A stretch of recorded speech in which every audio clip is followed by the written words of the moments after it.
Notre invité du jour est un expert des économies. Typiquement, j'ai fait un Toulouse-Lyon, ça m'a coûté 1 €. Je me suis pas vraiment fait traiter de radin directement, mais je me suis quand même souvent pris les remarques parce que j'étais radin. Marc a passé des années à chercher et à tester des astuces pour économiser au quotidien. C'est vraiment impressionnant, il a économisé quand même 1 200 €. Ces techniques lui ont permis de mettre assez de côté pour réaliser un exploit, prendre sa retraite à 30 ans. Pour le jour de mes 30 ans, je vais quitter mon boulot. Marc a monté le blog Radin Malin pour partager ses conseils à tout le monde. Moi, l'idée du blog, c'est de dépenser intelligemment, de faire des économies, de ne pas gaspiller son argent, mais dans le but de se faire plaisir. Je me suis dit, on va plutôt tourner ça en dérision, et le blog, on va l'appeler Radin Malin. Il va nous raconter ses astuces les plus improbables pour économiser de l'argent. Une personne lambda qui lit mon blog, elle peut peut-être arriver à mettre 2 fois plus de côté que ce qu'elle met actuellement. Et partager ses anecdotes les plus insolites d'économes. Et la meuf, elle dit, sans me citer, le gars, pour mon anniversaire, il m'a offert un pack de bière. Quand il y a des journalistes de télé qui me contactent, ils veulent ça. Nuggets. Salut à tous, aujourd'hui j'accueille Marc, c'est la personne qui se cache derrière le blog Radin Malin, qui accueille plus d'1 million de visiteurs par an. Sur ce blog, tu partages des astuces pour faire des économies, et on peut économiser, d'après toi, jusqu'à 10 000 € par an avec ces astuces. Grâce à ça, tu as réussi à quitter le salariat, à arrêter de travailler presque, et surtout à acquérir une indépendance financière. Bonjour Mathilde, merci de m'accueillir. Économiser 10 000 € par an, ça peut être, honnêtement, ça peut être plus, ça dépend d'où tu pars, mais bon, l'idée c'est d'optimiser ses finances, et toutes les astuces qui peuvent permettre d'économiser un peu d'argent ou d'en gagner plus, j'en fais un article. Bah écoute, tu vas nous expliquer tout ça, j'ai hâte de voir comment. On va même te présenter un relevé de compte que je te cache là, pour pas te spoiler, mais et tu vas nous expliquer comment est-ce qu'on peut les graisser au maximum et économiser un max d'argent tous les mois. Et avant ça, on va t'apporter des petits gâteaux et de l'eau pour commencer ce repas. C'est très gentil. Nuggets. Un peu plus tard, on va déguster des recettes pendant ce repas, des recettes spéciales économie. Vous allez voir, les trucs qui sont hyper surprenants. Moi-même, j'étais assez étonné. Avant de commencer, avant de te servir de l'eau, je t'invite à regarder dans ton verre parce qu'il y a un chiffre. Ouais, 10 millions. Ouais. Est-ce que tu sais ce que c'est 10 millions? C'est le nombre de visiteurs qu'il y a eu sur mon blog depuis le début, depuis la création en 2015. Alors oui, effectivement, 10 millions de visiteurs. Et en fait, on l'a mis parce que c'est aussi un chiffre assez impactant. En fait, en France, il y aurait 9,8 millions, donc quasi 10 millions de personnes qui vivent sous le seuil de pauvreté, selon l'INSEE. C'est pas étonnant, moi je m'attendais limite à ce que ce soit plus, parce que la précarité, ça ne fait que monter. Moi, depuis le début du blog, à chaque fois que je dis ce que je fais ou qu'on me contacte et tout, la première question c'est « Ah, ça doit bien marcher en ce moment, avec la crise, avec la précarité et tout ». Et je fais « Ouais, en fait, en ce moment, depuis que je suis né, c'est la crise, donc en fait, ça s'arrête jamais, tu vois, ça marche, ça intéresse, déjà de base, même quand tout va bien, ça intéresse les gens de faire des économies. Mais oui, non, c'est toujours la crise, les gens sont toujours en galère de toute façon, donc... ça m'étonne pas. On a regardé un peu en détail, en fait, t'as vraiment tout, t'as des retraités, il y a des étudiants, il y a même des salariés, des gens qui sont employés dans des entreprises qui ont un emploi. Ouais. Pour revenir un peu à toi, comment t'as commencé à être, entre guillemets, radin malin? Ouais. En fait, donc c'était il y a 10 ans, je regardais un petit peu, enfin, je savais pas quoi faire de ma vie après la fac, pour tout te dire, je fais une fac de langue, ça m'intéresse beaucoup, mais en fait, voilà, j'ai testé, je trouvais pas... Enfin, j'avais pas mal d'amis qui me disaient que j'avais tout le temps des astuces pour faire des économies, et je me suis dit, j'allais faire une chaîne YouTube ou alors un blog, donc je me suis dit, vas-y, je vais d'abord faire un blog. Plus facile, je suis plus à l'aise à l'écrit et tout. Mais sinon ça vient aussi du fait que j'ai grandi dans une famille où on roulait pas sur l'or, pour pas dire on était vachement précaire. Et donc je faisais attention à la moindre dépense, même quand j'étais tout petit. Après ma mère est aveugle, donc j'allais faire les courses avec elle, et comme je savais qu'on n'avait pas non plus des moyens illimités, mon grand jeu c'était, même quand j'avais 8-9 ans, c'était de faire attention au prix, quoi. Donc déjà là... Ah, t'as dit le truc. Il y a aussi cet aspect recherche de bons plans aussi constante, parce que même quand j'étais petit, je cherchais quand même déjà des astuces pour gagner un peu plus d'argent de poche. Ça me vient de mon père, par exemple, je me revois, on était dans un concert, et à la fin du concert, enfin un truc de village, et mon père qui me disait à la fin, ouais, attention, regarde bien quand tout le monde sera parti, s'il n'y a pas des pièces par terre. Ah ouais, l'astuce. Voilà un petit peu, je te pose le décor. Mais c'est quoi tes premiers coups, un peu les premiers trucs que t'as fait où tu te dis, attends, là, c'est quand même vraiment une bonne astuce, tu vois? C'était beaucoup à base d'achat-revente de de jeux vidéo notamment, sur des sites comme Price Minister qui n'existent plus maintenant, ou sur eBay, ou sur, tu vois, donc je faisais pas mal d'achats-reventes, et comme je connaissais bien les prix, mais ça d'ailleurs c'est un bon business, hein. Si tu connais bien les prix d'un truc en particulier, si tu es à l'aise dans un domaine, tu peux faire de l'achat-revente. Enfant, déjà, tu faisais un peu, on va dire, des petites astuces pour économiser de l'argent. Après, à l'adolescence ou au début de l'âge adulte, tu sais, quand on est étudiant, c'est souvent un peu la galère. Est-ce que toi, t'as connu ça? Bon, j'étais étudiant boursier, c'est vrai. J'avais rien de mes parents, donc j'avais vraiment le minimum. Donc j'avais 430 €. J'arrivais à mettre de côté, je mettais genre 20 € de côté, j'étais content quand même. Ah ouais, mais 400 €, c'est pas évident. Hein, ouais, mais à l'époque, la vie était quand même moins chère. C'est clair que tu dois faire attention. Et malheureusement, justement, l'idée du blog aussi est venue de là. C'est que je me suis pas vraiment fait traiter de radin directement, mais je me suis quand même souvent pris des réactions, des remarques, parce que j'étais radin, effectivement. Mais en même temps, tu peux pas reprocher à quelqu'un qui vit avec 400 € par mois d'être radin. C'est juste que tu vas pas boire un café à 1,50 €, parce que 1,50 €, c'est quand même un gros impact sur ton budget quand tu as 400 € par mois. Pour nous, je dirais que la vraie radinerie, c'est plutôt les gens qui ont de l'argent et qui veulent pas le dépenser. Ouais. Plutôt que les gens qui n'ont pas d'argent et qui se débrouillent aussi. C'est les gens à qui ça fait mal de dépenser. En fait, au bout d'un moment, je me suis dit, bon, plutôt que de m'apitoyer sur mon sort, enfin de me dire c'est pas bien d'être radin, ou enfin d'en avoir honte, je me suis dit on va plutôt tourner ça en dérision, et le blog on va l'appeler Radin Malin. Quand je cherchais des noms de blog, je me disais bon, je vais pas trouver un truc trop bateau, genre je vais pas optimiser ses finances.com, ou enfin c'est que Radin Malin, au moins direct tu comprends ce que c'est. C'est marrant, ouais. Et c'est marrant.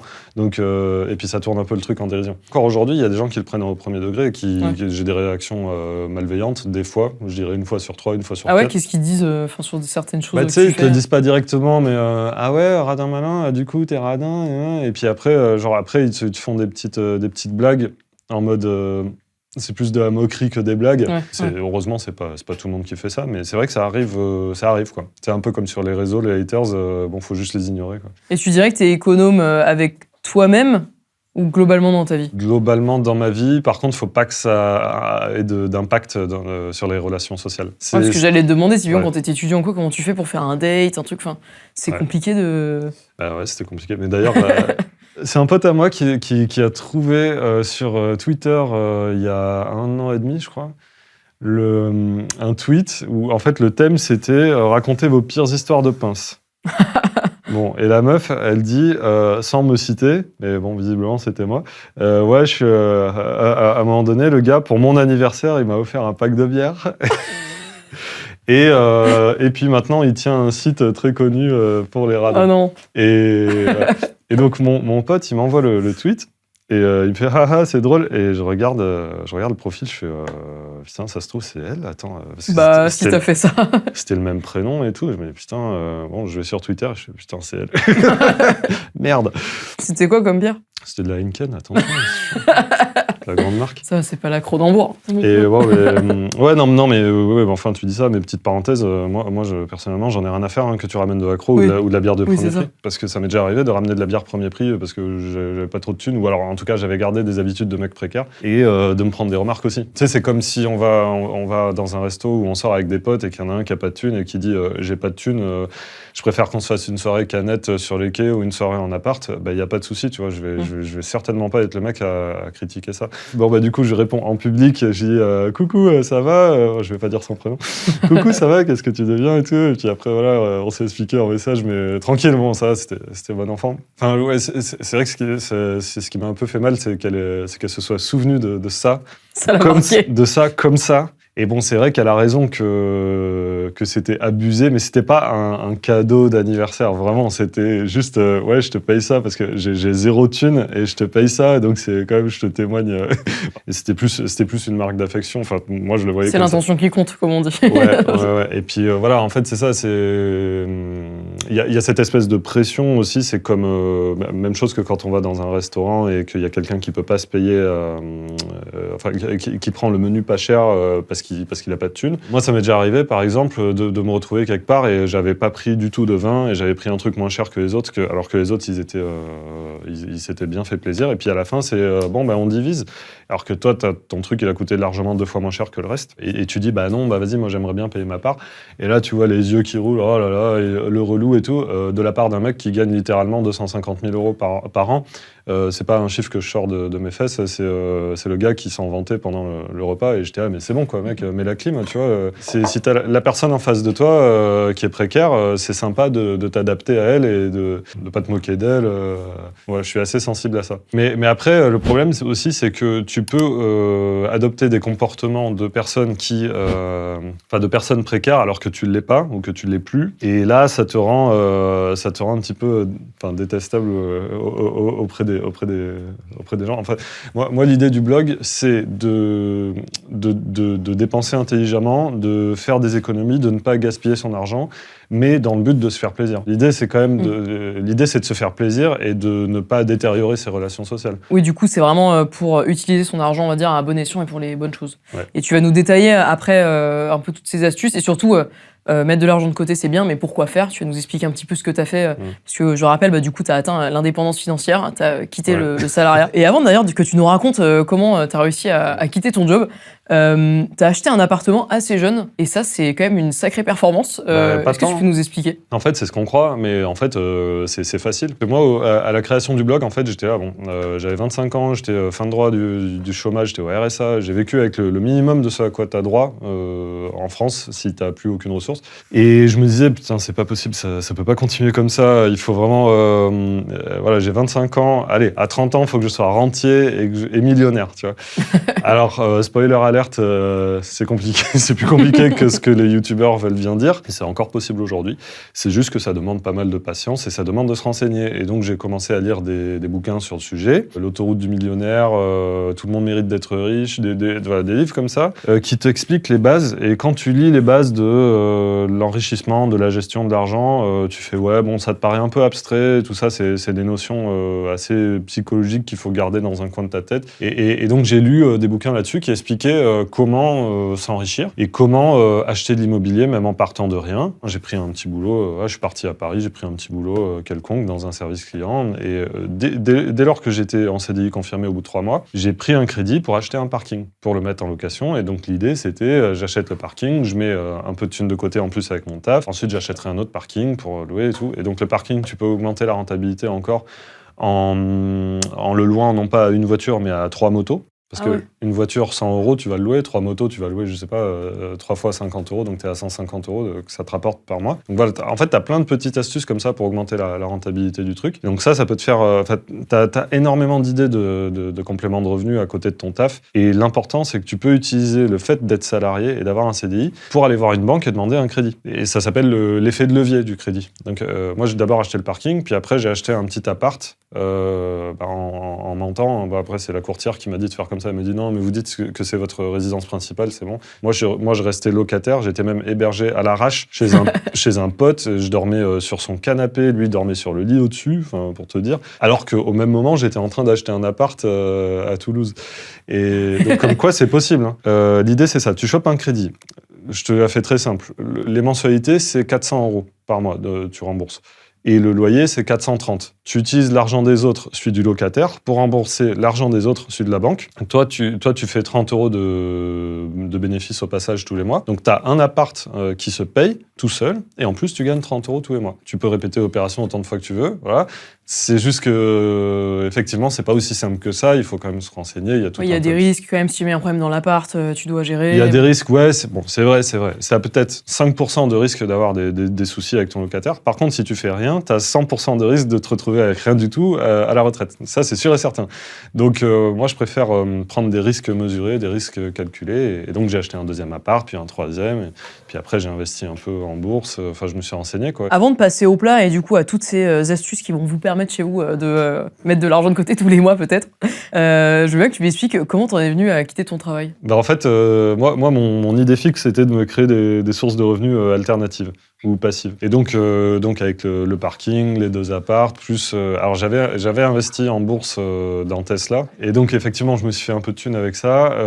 Il y avait aussi divers placements que j'avais fait, tout ce qui est ETF et compagnie. Et puis il y avait le site, mon blog, qui commençait à me rapporter un petit peu de thunes à côté, pour, notamment avec les pubs.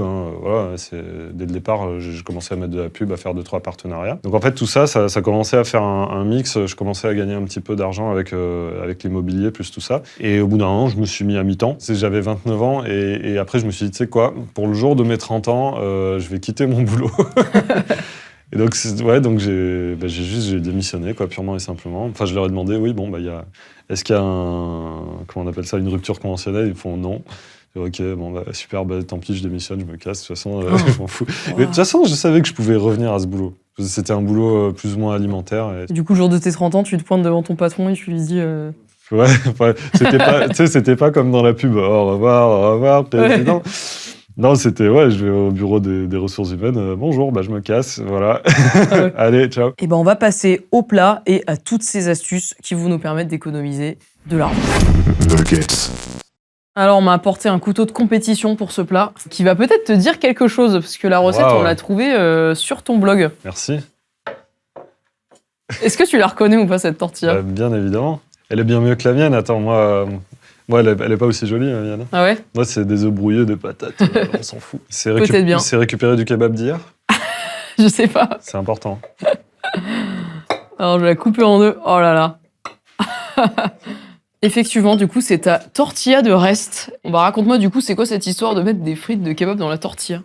Eh bien, les frites de kebab, plutôt que de les jeter, tu sais, si t'arrives pas à les manger, tu les mets au frigo.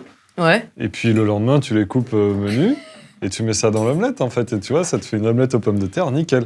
On l'a un peu pimpé, on a mis un peu des poivrons. Vous l'avez un peu pimpé. Normalement, c'est bien s'il reste de la sauce algérienne, là, et tu mets ça dedans. Et ça donne un petit goût. Plus c'est industriel, meilleur c'est. Ça a foncièrement un goût de tortilla. Bah ouais, tu vois. C'est pas mal. Et du coup, je vais profiter de ce plat pour lister un peu les fameuses astuces qu'on trouve sur ton blog. Tu vas me dire si tu fais ou tu fais pas ça, et qu'est-ce que tu conseilles. Est-ce que tu fais les réductions de supermarché? On voit beaucoup notamment dans les émissions sur les radins, des gens qui arrivent à la caisse du supermarché avec tous leurs coupons, leurs trucs. Est-ce que ça marche ou pas? Oui, mais il faut connaître. Et en fait, c'est l'image d'Épinal du radin, tu vois. Typiquement, quand il y a des journalistes de télé qui me contactent, ils veulent ça. Ils veulent l'image du gars, du mec triste, névrosé, avec son petit classeur de coupons, un truc. Il vaut mieux acheter la lessive marque distributeur à 1 € plutôt que d'acheter une lessive à 8 € avec 30% de réduction. Et utiliser carte de fidélité. Chez Carrefour, moi j'achète pas mal de produits Carrefour bio parce que maintenant, tu vois, je suis... je vis dans l'opulence. Et dans l'application, tu peux activer d'avoir 10% de réduction sur la carte de fidélité quand tu achètes des produits de la marque Carrefour Bio. Après, chez les concurrents, il y a des trucs similaires. Ou chez Lidl, ça coûte rien de passer ta carte à la caisse, là, le petit QR code à chaque fois. Et en fait, à chaque fois que tu le passes, tu peux gagner un petit produit gratuit pour la prochaine fois. C'est vrai que faire ses courses, c'est quand même une des préoccupations premières des gens. C'est quand même une grosse partie de notre budget chaque mois. Et toi, du coup, comment tu fais tes courses? C'est quoi tes astuces? Il faut faire attention aux promos. Il faut avoir les applications de fidélité des magasins. Tu peux aussi utiliser le cashback. Ça, j'utilise énormément. Moi, je paye jamais par carte bleue. Ou je paye jamais en liquide. En fait, je paye toujours en carte cadeau. Donc, j'achète une carte cadeau en amont. Je vais acheter une carte cadeau 200 € pour mes courses du mois. Et à la caisse, je dis bonjour, je paye en carte cadeau. Bam, j'ai juste c'est un code barre que la caissière scanne ou alors que je vais scanner à la caisse automatique. Et voilà. Donc, je paye comme ça. Au moment où j'achète ma carte cadeau de 200 €, j'ai 7 € qui me sont remboursés. Ils me sont reversés sur une cagnotte du site où j'ai acheté la carte cadeau. Mais en gros, voilà, j'ai 3,7% de réduction tout le temps chez Carrefour, par exemple, ou chez Auchan, qui vont venir s'ajouter aux promos et s'ajouter aux trucs, aux cagnottes de fidélité, aux produits remboursés, etc. Ouais, donc ça, le cashback, c'est vraiment un truc... Faites 3% comme ça paraît petit, mais en fait, au bout de l'année, si t'es, je sais pas, une famille, par exemple, avec 2 enfants de parents... Bah ouais. Et puis après, tu peux aussi cumuler avec des astuces de bon sens, j'ai envie de te dire. Tu vois, déjà, faire la cuisine. Effectivement, si tu achètes des hachis parmentiers, des tortellini et des pizzas tout le temps, forcément, tu vas faire un trou dans ton budget. Et toi, j'ai vu, tu fais un max de trucs toi-même, en fait. Même la lessive et tout. Ouais. Le déodorant aussi, j'ai une recette de déodorant. En fait, c'est super facile. Hein. Tu prends du bicarbonate. Limite, juste avec du bicarbonate, ça marche. Tu prends du bicarbonate à la pharmacie, tu en mets une pincée que tu étales sous tes aisselles, et c'est bon. Et en fait, tu transpires encore, lourd, ça bloque pas la transpiration. Par contre, ta transpiration ne sent rien. Donc ça marche super bien. Et après, effectivement, tu peux, si tu veux, le mélanger avec huile essentielle, huile de coco, un petit peu de fécule de maïs. Et là, ça te fait une espèce de pâte que tu peux t'étaler. Toi, tu dépenses combien à peu près par semaine pour tes courses et tout? Maintenant, je me suis relâché. Maintenant que je peux me le permettre, je me suis relâché. Je pense que... Mais avant, peut-être à ton pic de... 20 ou 30 euros max par semaine. Et j'avais largement de quoi faire. Hein. Parce que voilà, en dessert, tu manges soit un yaourt tout simple, soit une pomme, tu sais, ou une banane. Un truc simple, quoi. Un truc nourrissant, simple. Et puis, la dernière fois, je suis allé chez un ami qui avait un sac de riz comme ça, de 25 kilos, qu'il a acheté chez l'Indien. Et ça coûte 4 fois moins cher au kilo qu'un petit paquet de riz comme ça. T'as plein de trucs comme ça. Il faut faire attention au prix au kilo, notamment les capsules de café, c'est vraiment à proscrire. Alors si on enlève le côté écolo absurde, voilà, c'est 4 à 10 fois plus cher au kilo, le café en capsule, que le café moulu que tu achètes toi normal. Tu vas payer 30 centimes ton café à chaque fois, chaque capsule c'est 30 centimes, alors que si tu te fais le même café comme faisaient tes grands-parents, c'est pas beaucoup plus difficile, ça va quoi, et puis ça coûte littéralement 3 centimes. Est-ce que ça marche de... tu sais, les gens qui achètent en grosse quantité, genre quand il y a un acheté, l'autre offert, est-ce que toi t'achètes 10 trucs? Bah ouais. Ah ouais? T'as une cave où t'as tout? Non, j'ai pas une cave où j'ai tout. Tu vois. J'ai un lecteur qui a une cave où effectivement, j'arrive chez lui et je vois les déodorants, 21, 22, 23 déodorants. Qu'est-ce que tu vas faire avec tout ça? Moi, souvent, j'arrive à faire des cumuls de promos comme ça où j'ai des produits gratuits, mais je fais un bénéfice aussi. Mais c'est dingue, comment on fait un bénéfice sur, je sais pas, il y a une promo sur les shampoings, comment je fais pour me faire de l'argent en achetant des shampoings? Bah là, il faut avoir l'habileté du radin malin. Mais c'est un jeu, hein, c'est jouissif en fait quand tu arrives à faire ça. T'as un pack de lessive, la marque de lessive elle veut faire sa promo, donc en fait il y a des budgets marketing à tout va. Donc tu arrives au magasin, tu prends 20 euros le gros paquet de lessive, va y avoir 13 euros de remboursé dessus, je sais pas. Et après, sur leur site à eux, tu prends une photo du ticket de caisse et ils vont te rembourser encore 7 euros. Donc là, il est complètement remboursé. Mais après, il y a d'autres applications tierces aussi. Tu vas avoir Shopmium, Coupon Network, Mon Avis le rend gratuit, Coty. Enfin, il y a plein d'applications comme ça. Tu as juste à regarder un petit peu ce qu'il y a comme produit. Et effectivement, tu peux retrouver ce même produit-là que tu peux te faire encore rembourser 30% dessus. Donc tu vas avoir ton pack de lessive, la meilleure lessive qui existe, 20 balles, remboursé, plus 5 euros de bénéfice. Et ça fait de l'argent à la fin de l'année, enfin, ça fait combien? Ouais, après voilà, ça va pas te faire des milliers et des cents, mais si, ça peut te faire quelques dizaines d'euros facilement, quoi. Ok. Ouais. Pour peu que... Enfin, je veux dire, quand t'es étudiant, c'est un super bon plan. On est allé chercher un peu sur Internet des archives de vieilles émissions télé, avec des gens dits radins, voilà, des émissions qui choquaient un petit peu à l'époque. Et on a noté quelques astuces, et tu vas nous dire si pour toi, elles sont intéressantes ou si vraiment c'est trop dérisoire. Toujours à l'affût de la moindre faille pour se faire rembourser, Michel a pour habitude de peser bon nombre des aliments qui constituent son garde-manger. Son but, vérifier qu'ils contiennent bien le poids indiqué sur la boîte. Et quand il s'agit de champignons, il utilise les grands moyens, en les égoutant afin de contrôler le poids à sec. Sur la boîte, il y a marqué... Donc ouais, en fait, le mec vide sa conserve et il la pèse pour vérifier qu'il y a bien les, je sais pas, 125 grammes de champignons égouttés. Est-ce que ça vaut vraiment le coup à chaque fois qu'on ouvre une boîte de conserve de peser et de se dire, allez... Tu te rends compte la tristesse? Ouais, c'est trop. L'idée, c'est de vivre mieux en dépensant moins, c'est pas de se prendre la tête pour des micro-centimes. Pour moi, là, c'est pathologique, en fait, hein, de faire ça. À moins que ça ne cache une autre stratégie, parce que moi, j'ai déjà fait des trucs similaires, mais c'était pour obtenir des bons d'achat. Et ça marche, tu vois. J'avais envoyé à Pepsi, votre bouteille, elle était pas bonne, le soda, il était pas bon, ça m'a pas plu, voilà. Et ils m'ont dit, j'ai reçu une lettre, du coup, désolé, j'étais au lycée, hein, ils envoyaient encore par la poste, tu vois, avec 3 bons de réduction de 2 euros valables sur tous leurs produits, donc y compris les chips et tout. Oui, nous sommes désolés que notre produit vous ait pas plu, donc voilà, 3 bons de réduction pour nous faire pardonner. J'ai un pote à qui j'ai dit ça, il était trop fan, et lui, il a envoyé je sais pas combien de trucs à je sais pas combien de services clients, il a eu plein de bons de réduction comme ça. Donc tu peux le faire, dire que t'es pas satisfait. Ouais. Une fois aussi, ça m'était arrivé, ça peut être intéressant, ça peut être une astuce, dans un supermarché où c'était pas le même prix sur le ticket de caisse qu'en rayon, et c'était que quelques centimes. Hein. Mais je suis quand même allé voir à l'accueil, et je leur ai dit, et ils m'ont dit, ah oui, désolé, voilà, on vous rembourse et on vous donne une petite carte 3 euros de bon d'achat. Bon, encore une fois, là, j'étais au lycée, donc 3 euros quand t'es au lycée, c'est super. C'est beaucoup, cool. hein. Ouais. Mais c'est un geste commercial, donc en fait tu peux jouer là-dessus. Tu peux choper les gestes commerciaux comme ça, ils ont des budgets, ils peuvent te donner des bons de réduction et tout. J'ai vu sur ton blog que parfois tu fais des semaines zéro dépense et que Ouais. tu conseilles de le faire. Qu'est-ce que c'est que ça? En fait, c'est un peu comme le mois sans alcool. Ça va te permettre de faire le point sur tes dépenses. Tu peux faire un challenge un mois sans dépenses aussi, ou alors un mois sans dépenses superflues. En réalité, c'est ça. Ça peut te permettre de faire le point sur tes dépenses et tu te dis, de mettre un coup de frein sur tes dépenses compulsives. Et en fait, au départ, moi, l'idée de ça, c'était de finir ce qu'il y a dans mes placards aussi, parce que ça peut être une manière d'économiser. En fait, on a tous des trucs dans nos placards, là, des vieilles conserves ou des pâtes ou des trucs qui sont là depuis des temps immémoriaux. Donc en fait, pendant une semaine, tu vas pas faire tes courses et tu vas juste manger ce qu'il y a dans tes placards, vider tes placards, vider ton congélateur. Et en plus, avant de partir en vacances, ton congélateur, ton frigo, s'il est vide, tu le débranches, tu le laisses ouvert. Comme ça va dégivrer. Or, un congélateur givré, ça fait consommer jusqu'à 30% d'électricité en plus, donc c'est une bonne chose. T'es triplement gagnante parce que t'as fini tes trucs à manger, t'as dégivré ton congélateur et tu l'as laissé débrancher, donc t'as consommé moins Ça pompe d'électricité. autant, c'est dingue, mais 30%. Ouais, parce que le givre, ça isole. Ça, c'est un truc qui marche bien, du coup, de débrancher ses appareils Ouais. quand on part en vacances ou Ouais, quand on s'en sert pas. Ouais. Ouais. Sinon, tu peux acheter un programmateur. Tu sais, c'est une prise là où tu as un petit truc que tu tournes et comme ça, tu branches ta box, ta télé, ta console dessus et tu dis qu'entre 1h et 6h du matin, par exemple, ça s'éteint. Donc la prise se désactive, il n'y a plus de courant. Donc comme ça, ton truc, il est rentabilisé en quelques mois en termes d'électricité. Entre 10 € d'électricité et 15 € par an, peut-être. C'est pas grand-chose, mais j'aime bien parce que ça demande aucun effort une fois que c'est mis en place. Donc ça, j'aime bien. Ouais, j'ai l'impression que c'est un peu ce que tu fais, c'est qu'en fait, sans avoir d'astuces mirobolantes, c'est juste de faire plein de petites choses.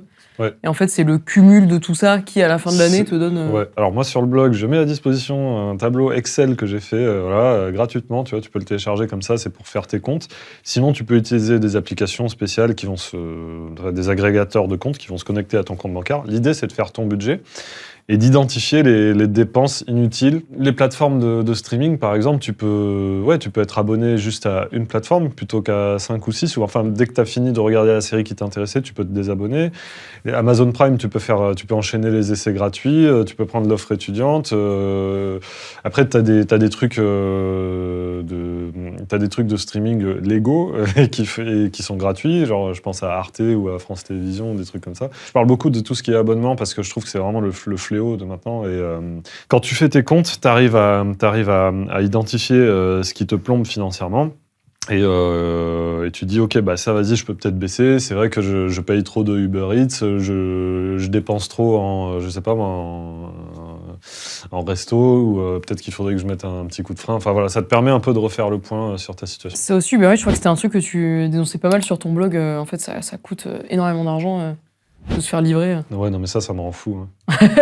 les Uber Eats, c'est comme les capsules de café, c'est un truc qui s'est normalisé et qui coûte la peau des fesses. J'ai vu que tu fais un truc. Alors attends, t'as une astuce de dingue pour payer moins cher le coiffeur, parfois les restos et l'ostéopathe. Il faut aller dans les trucs, comment ça s'appelle ? C'est les centres de formation d'ostéopathes. À Paris, par exemple, tu as le centre ostéopathique des Halles, où je suis déjà allé plusieurs fois, et c'est une école, c'est un centre d'application. Tu y vas, tu payes 20 € ta séance d'ostéo, et parce que c'est des étudiants. C'est vraiment 4 fois moins cher, quoi. Pour l'ostéo, c'est une super affaire. Pour le coiffeur, c'est une super affaire. Et pour les restos, les restaurants d'application, tu vas payer pas cher du tout, tu vas avoir un super repas. Et du coup, c'est des étudiants en cuisine C'est ça. qui te font manger, quoi. Et attends, j'ai vu, tu avais un article logement à 530 au lieu de 1200 €. Ah oui, non mais ça c'est mon ancien appart quand j'étais à Paris. Encore un avantage de prendre un boulot, ne serait-ce que pendant quelques mois. Tu peux aussi profiter de tous les plans des avantages quand tu es salarié, dont le 1% patronal. Et donc tu as un parc de logements, c'est en gros c'est comme des HLM, quoi. C'est un parc de logements auquel tu as droit en fonction de tes ressources, mais tant que tu gagnes pas un salaire de cadre, c'est bon. Et tu peux te choper des appartements à des prix défiant toute concurrence. Donc moi j'étais à Paris dans le 19e, donc Paris intramuros, j'avais 50 mètres carrés, pardon. Paris intramuros, 50 mètres carrés, je payais 530 € par mois. Tu tapes Action Logement où tu demandes dans ta boîte, en fait, à je ne sais pas quelle personne qui va s'occuper de ça. Et t'as un site sur lequel tu vas checker les annonces. Et bon, évidemment, si c'est Paris et que tu veux Paris intramuros, il va falloir être là tous les matins à recharger la page. Par contre, si tu es moins regardante sur l'endroit, tu peux trouver très rapidement. Une fois que tu as l'appartement, tu peux le garder, même si tu quittes ton boulot. C'est ce que j'ai fait aussi. Ah ouais? Bah oui. T'as passé combien de temps dans l'appart? 2 ans après avoir quitté mon boulot. Ouais. 2 ans, ah ouais! C'est une belle astuce. Il y a 2 trucs que j'ai notés. La première, c'est l'aérateur de robinet. Qu'est-ce que c'est que ce truc? J'avais jamais entendu parler de ça. C'est un petit objet qui coûte 4 € dans un magasin de bricolage, même pas, tu vois. T'as ton robinet comme ça, Ouais. t'as un petit truc qui se visse, qui est déjà de base sur ton Ouais, robinet. l'espèce de grille. Ouais, voilà. Ouais. Et ça, tu peux le changer. En fait, de base, tu vas avoir 100% du jet d'eau et en fait, tu vas mettre un aérateur ou un mousseur. C'est le même truc, tu le revisses et ça va mélanger l'eau avec de l'air. Donc, il va y avoir moins d'eau qui va couler. Le débit est moins puissant, c'est ça? Non, le c'est débit reste assez puissant, mais c'est juste que c'est un jet qui est aéré. Donc tu vas avoir 2 fois moins d'eau qui coule.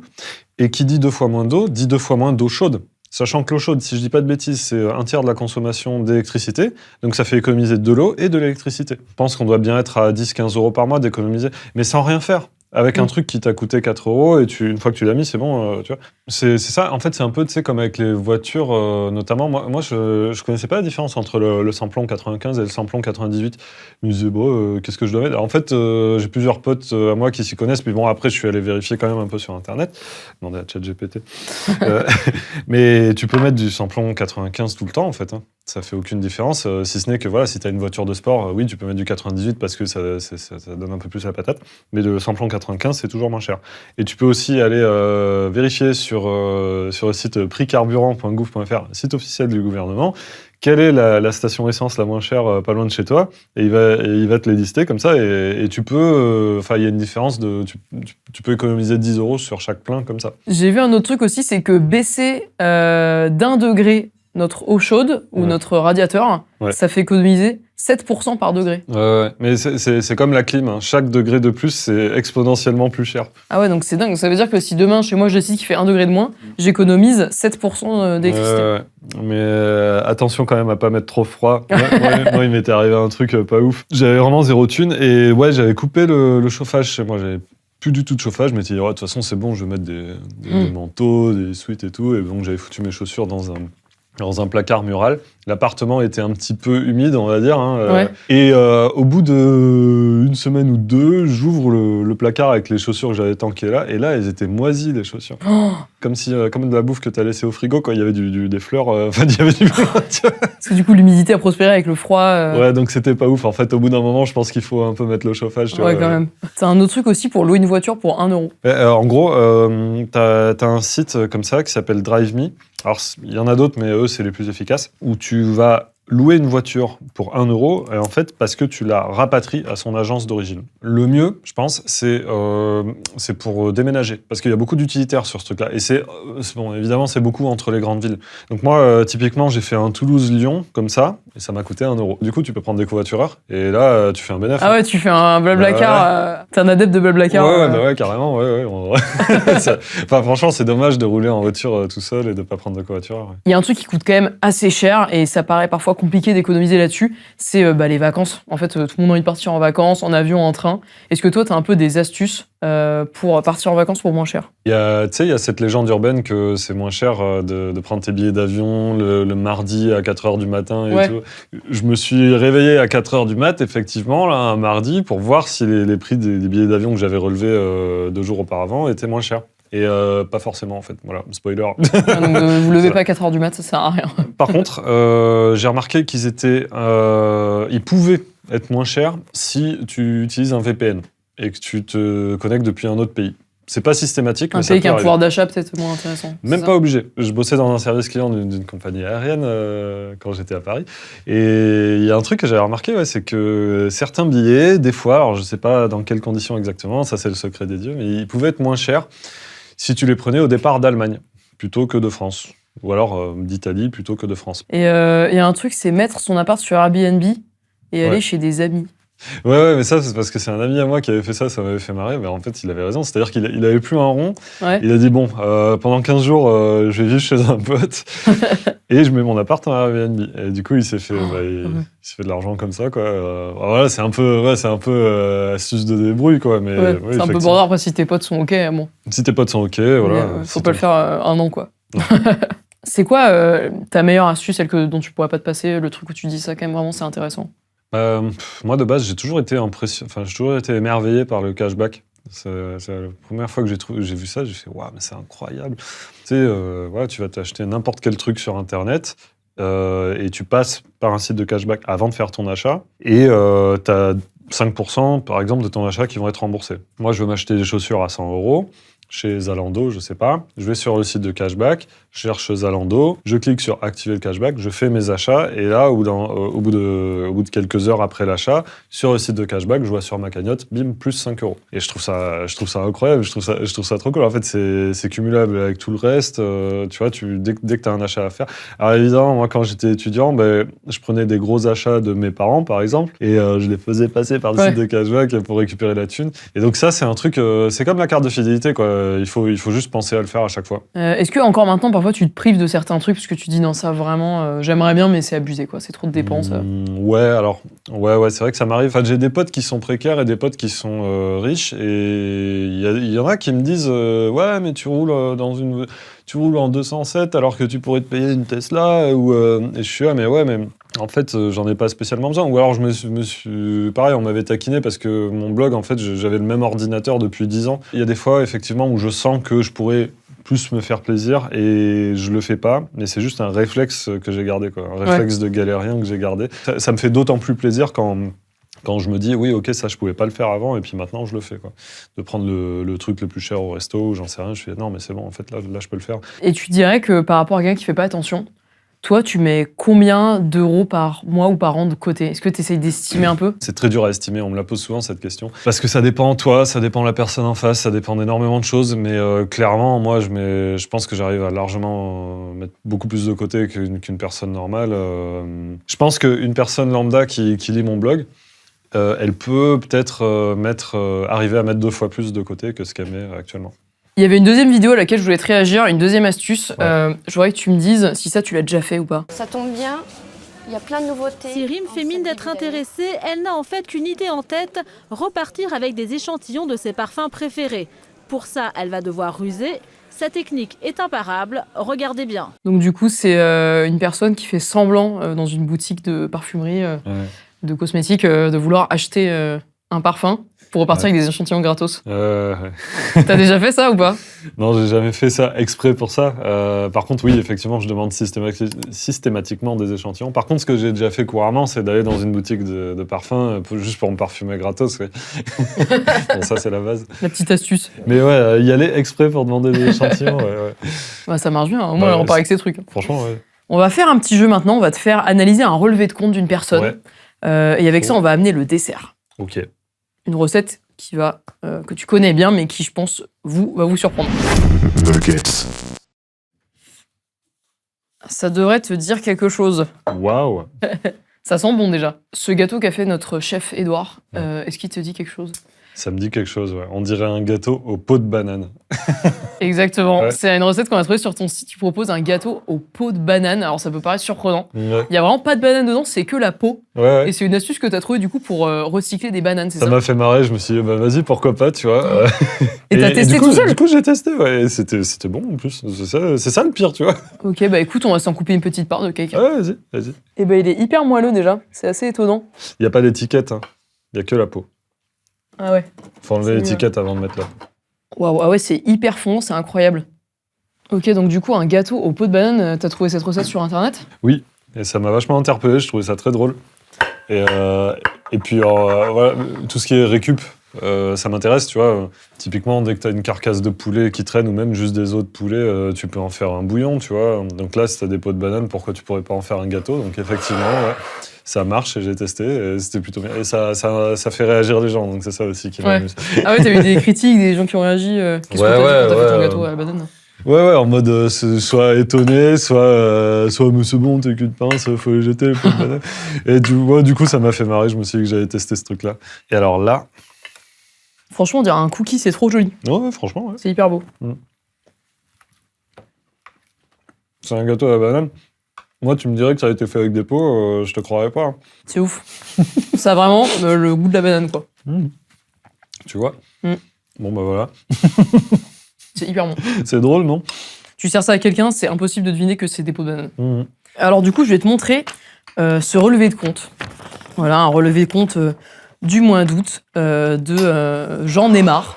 Caisse d'épingre. Dont la banque s'appelle la Caisse d'épingre.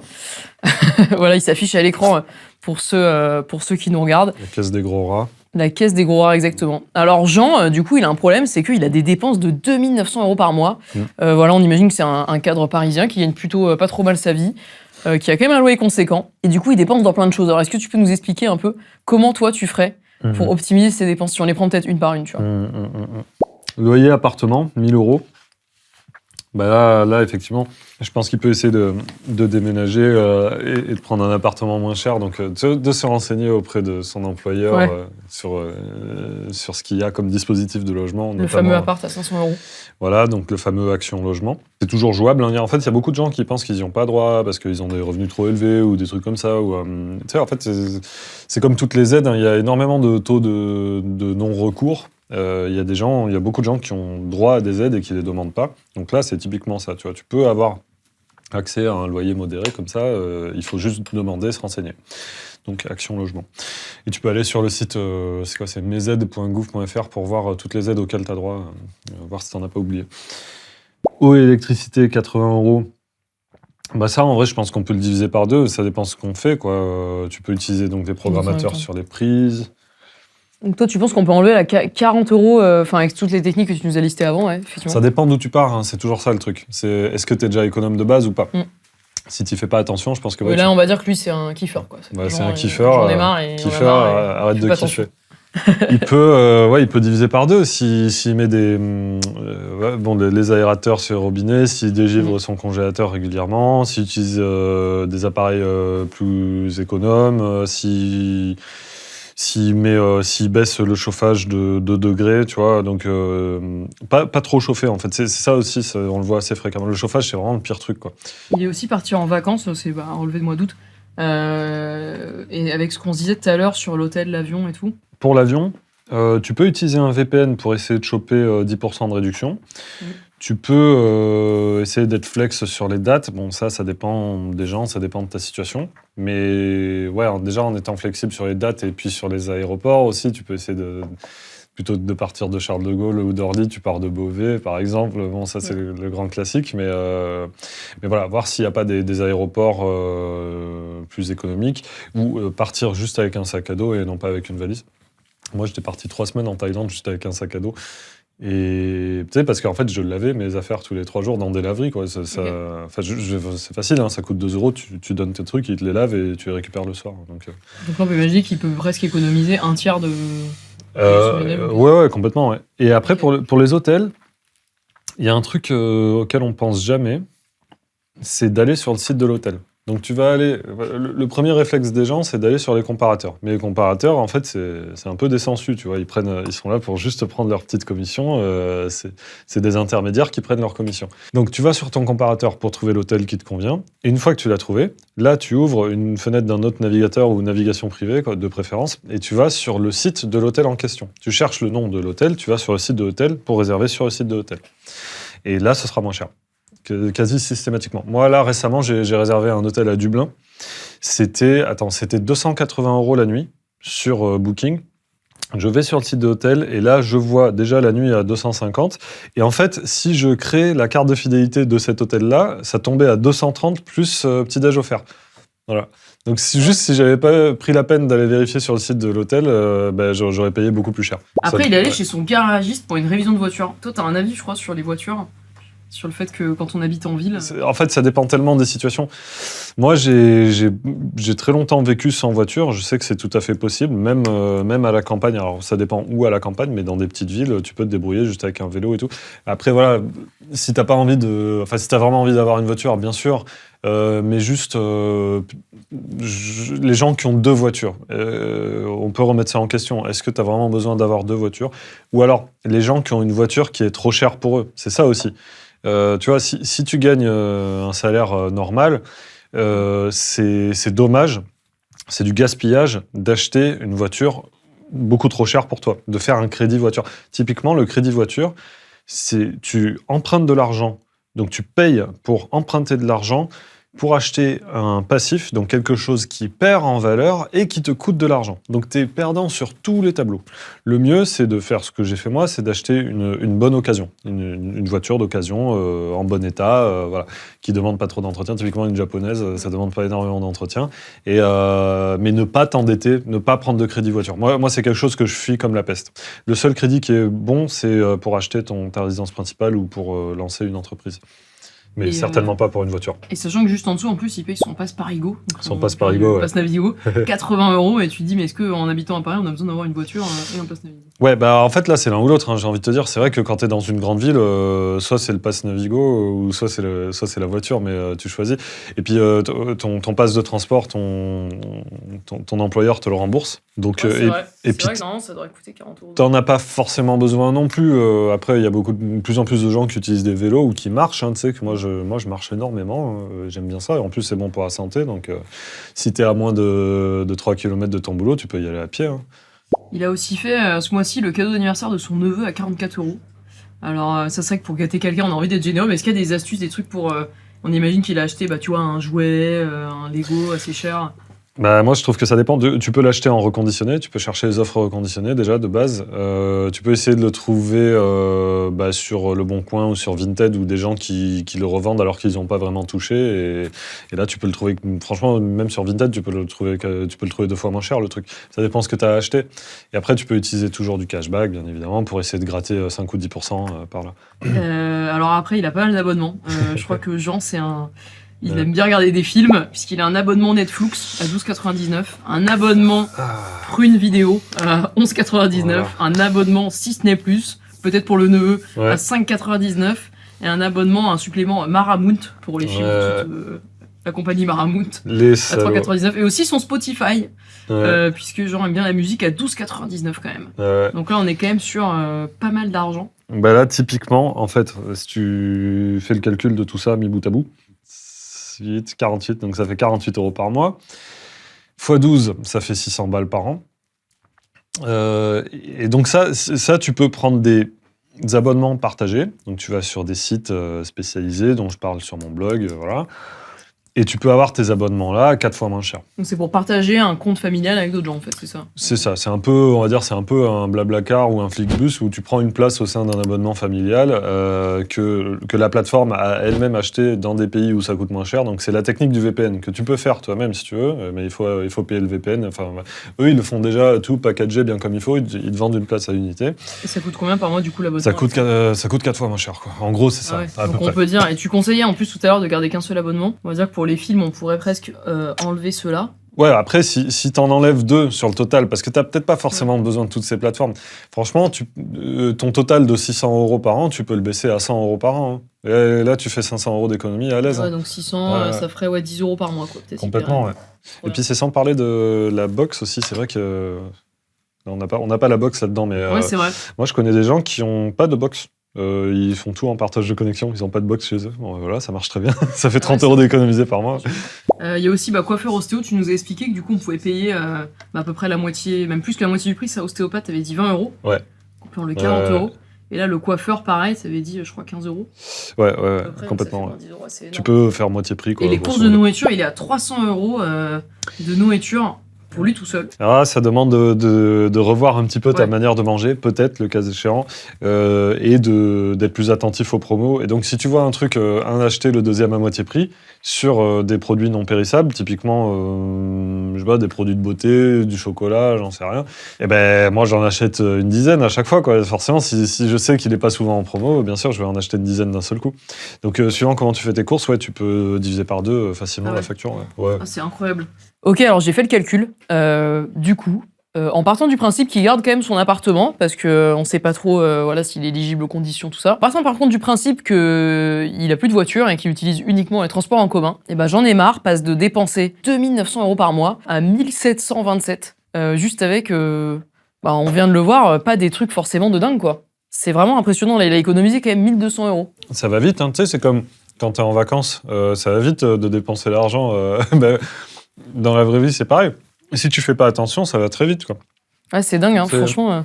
Ouais, c'est suis étonné. un peu, tu sais, une petite vigilance à avoir. Déjà, tu fais un petit état des lieux au début, et ensuite tu arrives à identifier les dépenses qui te tombent, et puis après, tu fais un petit peu plus attention. Ça demande juste le petit travail au début d'identifier tes dépenses qui te tombent, quoi. Et pour finir, moi, je voulais un peu parler avec toi de, du coup, qu'est-ce que tu fais de tout cet argent que tu mets de côté? Que je vais faire de toute cette oseille. Ouais, ouais.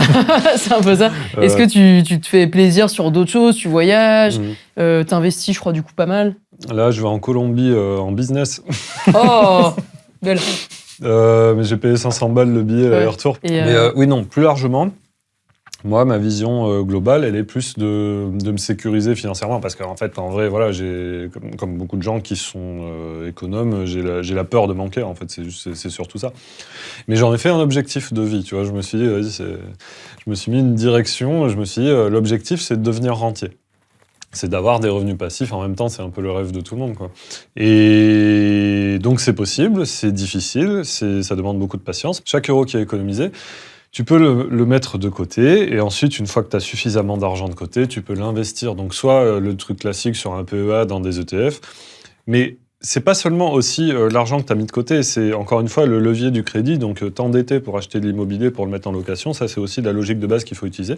Il faut utiliser tous les leviers à ta disposition pour économiser et pour gagner de l'argent. Spoiler alert d'ailleurs, le plus efficace pour gagner de l'argent, c'est de gagner de l'argent. C'est pas d'en économiser, tu vois ce que je veux dire? Parce que en fait, quand tu économises de l'argent, tu baisses ta qualité de vie de manière générale et tu te restreins. Alors que le plus efficace, c'est quand même de chercher à gagner plus. augmenter tes revenus plutôt que Voilà. de diverses manières, comme tu nous as dit. Demander une augmentation à ton patron, par exemple, tu vois, ça coûte rien, tu peux demander. Bon, et puis, bon, ça suppose que tu es consciencieux au travail, tu travailles bien, tu joues le jeu, quoi. Ou alors, moi, je travaillais les dimanches, les jours fériés pour avoir un peu plus de thunes. Parce que tu peux toujours gagner plus. Par contre, dépenser moins, il y a une limite basse quand même. Donc, une fois que tu as à peu près ta limite basse t'as atteint ta limite d'économie, bah, t'as pas de choix. Il faut trouver des moyens de gagner plus. Donc, cet argent-là, après, petit à petit, tu le mets de côté, tu l'investis et tu apprends à mieux gérer ton argent et tu apprends à te générer des sources de revenus autres que le salaire. Et du coup, là, si on prend l'exemple de J'en ai marre, les 1 000 € à peu près que tu lui fais économiser, donc il peut les mettre, il peut acheter un appartement, une place de parking. Ouais, s'il économise 1 000 € par mois, il peut acheter, un grand appartement qu'ensuite il va diviser en plusieurs studios meublés qu'il va pouvoir louer en courte durée. Ça va être super rentable. Ensuite, très vite, il va se faire 4 000 € de cash flow, donc c'est-à-dire de bénéfice net par mois. C'est pas des conneries, hein, c'est vraiment des exemples de gens que je connais qui ont fait des trucs comme ça. Peut-être que maintenant, il pense pas à une idée d'entreprise ou d'activité qu'il pourrait lancer, mais ça lui viendra plus tard. En fait, c'est ça, il faut pas vouloir tout faire d'un seul coup. Tu fais d'abord, tu construis un peu ton truc, et ensuite, t'as d'autres horizons qui commencent à s'ouvrir, d'autres idées qui commencent à devenir, mais 5 ans plus tard, 10 ans plus tard. Et donc, quand on arrive là, t'es bien content d'avoir un petit pécule, des petits investissements pour avoir une base financière saine, pour pouvoir concrétiser d'autres projets que tu auras plus tard. Tu sais même pas ce que tu vas avoir maintenant comme projet dans 5 ans, mais au moment où tu auras cette envie-là, tu auras l'argent pour la concrétiser. Si, je sais pas, tu veux ouvrir une maison d'hôte quelque part, tu seras bien content d'avoir un petit pécule de côté pour le faire. Et là, toi, t'es bientôt, entre guillemets, en retraite. si je puis dire. Est-ce Ouais. que t'es... Mon but à la base, c'était de me libérer de la nécessité d'être salarié, me libérer de l'obligation d'avoir un boulot salarié pour vivre. Et ouais, de ça, je suis vraiment pas loin. Ouais, je m'y dirige de plus en plus, quoi, de vivre de revenus plus ou moins passifs. Ouais. Donc là, tu vas plus jamais devoir travailler. Je pense que, ouais, il y a pas longtemps, j'ai réalisé ça et je me suis dit, ouais, c'est vrai que là, je crois que je suis arrivé à un niveau où j'ai plus besoin d'aller chercher un boulot salarié. Et t'as Ou quel âge, là si je le fais, c'est pour le plaisir. Et j'ai 36 ans. Ouais, c'est dingue. Mais je l'ai fait il y a pas si longtemps que ça, en plus. Hein. J'ai refait des saisons dans des campings où j'avais bossé étant étudiant, et puis ça, juste pour le fun, quoi. C'est vrai que je l'ai fait, ouais. Loisir, travailler. Et ben écoute, pour finir, on va t'amener un petit fortune cookie. Oh, Un merci, petit c'est gâteau gentil. avec un petit mot. Alors du coup, chaque invité a toujours son petit fortune cookie. Donc je te laisse le prendre avec un petit mot. Une petite citation, Merci beaucoup. inspirante ou pas, Moi, je le mange direct. avec le papier. Voilà. Il n'y a pas de petites économies. Je pense qu'on a un peu la réponse, parce que c'est vrai que tu nous as expliqué que finalement, économiser de l'argent, c'était plein de petites choses à faire au quotidien. Ouais, c'est vrai. Mais attention à la prise de tête. Faut pas que ça devienne une prise de tête. Si une petite économie est une prise de tête, ça sert à rien. CF, le gars avec ses boîtes de Boîte de champi. ses boîtes de champignons qui appelle le service client. Non, voilà, là, c'est une petite économie pour une grosse prise de tête. Ouais. Merci beaucoup d'être venu. C'est vrai que tu nous as appris plein de trucs. On a quand même fait économiser 1 200 € par mois, j'en ai marre. N'hésitez pas à nous dire en commentaire s'il y a des astuces que vous avez découvert aujourd'hui grâce à Marc. N'hésitez pas à nous mettre un petit like et puis à vous abonner, ça nous aide beaucoup pour la suite. Voilà, n'hésitez pas aussi à nous écrire si jamais vous voulez participer à l'émission, à l'adresse email qui est en description. Ou même si jamais vous avez des idées d'invités pour nous, n'hésitez pas à nous le dire non plus. Merci à tous de nous avoir suivis. Merci Marc d'être venu. Merci Et beaucoup, puis je vous Mathilde. dis à bientôt sur Nuggets pour de nouvelles interviews.